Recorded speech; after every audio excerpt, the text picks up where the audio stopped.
জুলুমি দুঃশাসনে স্বৈরাচারী আওয়ামী লীগ আমাদেরকে কণ্ঠরোধ করে রেখেছিল। আমাদেরকে ইসলামের নামে কোনো প্রোগ্রাম, কোনো সিরাত, কোনো মাহফিল, কোনো তাফসীর কোনো কিছু আমাদেরকে করতে দেয় নাই।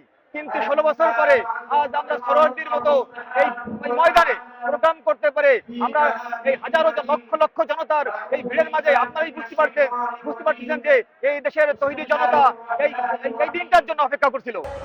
এই সিরাতুন নবী সাল্লাল্লাহু আলাইহি ওয়াসাল্লাম এই আলোচনা অনুষ্ঠানের আলোচক হিসেবে উপস্থিত সম্মানিত সভাপতি সাহেব মাওলানা আব্দুল হামিদ আমাদের মাঝে এসে কোরআন তেলাওয়াত করবেন।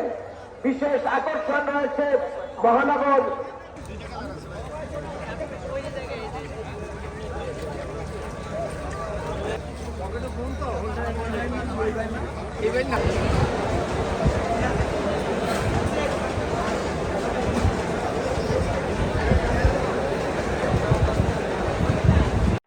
এই পরিবেশ ইনশাআল্লাহ ঠিক থাকবে এবং এর চেয়েও ভালো পরিবেশ আমরা ইসলামের প্রচার এবং প্রসার করব।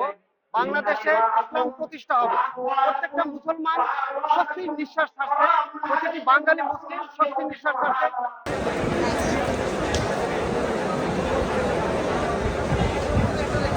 আসসালামু আলাইকুম ওয়া রাহমাতুল্লাহি ওয়া বারাকাতুহু। Ustaz, dapat jelasin kami tahu sulit.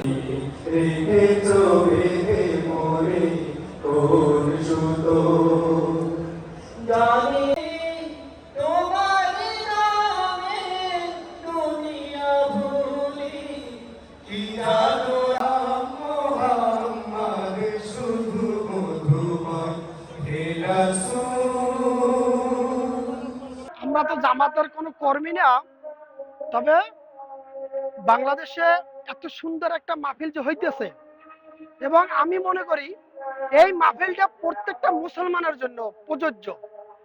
আমরা চাই না আর কখনো বাংলাদেশে এরকম বাধা থাকবে, বিভিন্ন অনুমতি নিতে হবে, এরকম কোন জুলুম সরকার যেন এদেশে আর কখনো না আসে। Bangladesh Jamaat-e-Islami, the leading Islamic political party of Bangladesh, is holding a grand rally here today, and hundreds of thousands of supporters and activists of this party have joined here in this program today.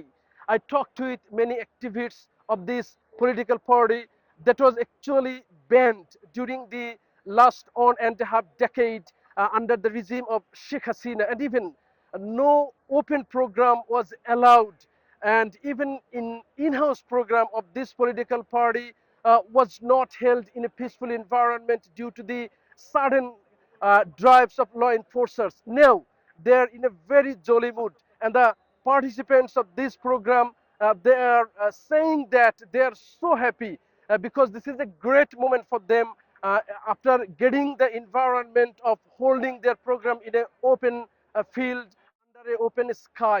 So they are happy and they are hopeful that in the coming days they will get more opportunities for expanding their political activities across the whole country.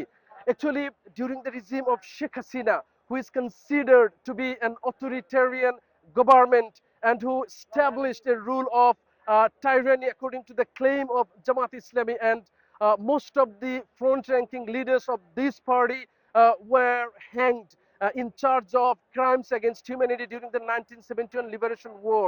But Jamaat is claiming that the whole trial process was based on false and fabricated information, and now they're hopeful that under the regime of interim government and the coming government's fair and standard investigation will be conducted and the innocence of Jamaat leaders will be proved.